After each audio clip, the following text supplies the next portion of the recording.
I'm Kevin Tarpey, and this is散歩日和.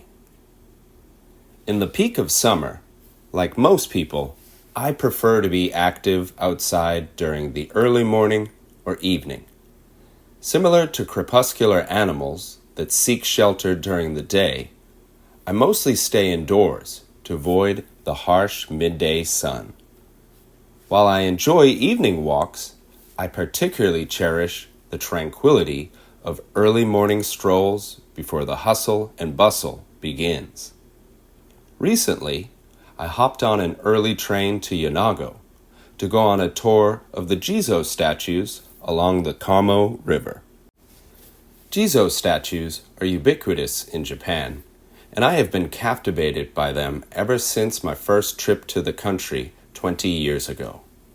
My fascination has only grown over the years as I've learned more about the religious beliefs and folklore related to them. The concept of Jizo as a guardian and protector of travelers especially appeals to me. I have often been uplifted by seeing Jizo statues on my walks. Towards the end of an especially strenuous walk, I was struggling up a steep hill in an unexpected rainstorm, feeling quite miserable. When I reached the top, I was greeted by a Jizo statue. His gentle visage made me smile and motivated me to continue my journey. Upon my arrival in Yonago, the weather was pleasant. Armed with a map that I had printed from the City of Yonago website, I set off to Kamo River in search of the first Jizo statue. According to the map, it is a tradition for local families to go on a tour of the Jizo every 7 days during the mourning period following a death. The family places an ofuda at each statue and entreats Jizo to protect the deceased relative in the afterlife. During my stroll, I came across someone participating in this tradition. It was heartening to witness the continuation of this religious custom, providing a different perspective to my walk. What I was doing for recreation held a much somber significance for someone who had recently suffered the loss of a loved one. I found myself contemplating my own mortality as I continued the tour. I was really impressed by the variety of Jizo statues on the tour. No two look alike. Some are ancient and worn, while others are relatively new. Most are small in stature, but a couple were almost human-sized. A handful weren't even in the traditional shape of a monk figure, but were natural stones. Equally impressive are the diverse wishes that each Jizo specializes in.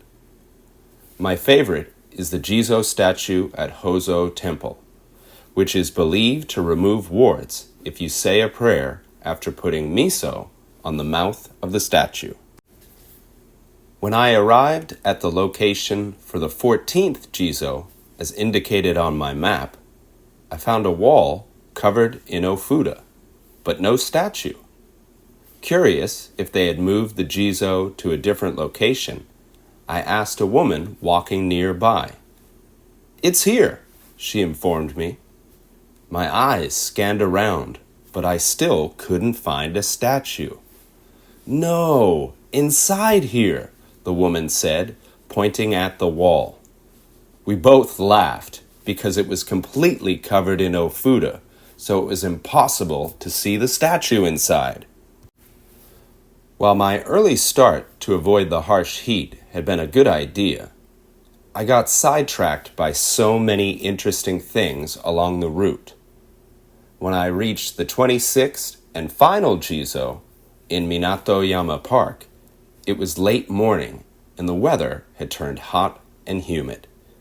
Instead of taking the direct route back to Yonago Station, I decided to walk along the seaside promenade by Shiroyama, hoping to catch a breeze off Nakaumi. Along the way, I saw many wildflowers and cormorants drying their wings in the sun. but the breeze didn't offer much relief from the heat. I was soaked with sweat, so I treated myself to a cold ice cream at the station before taking the train home.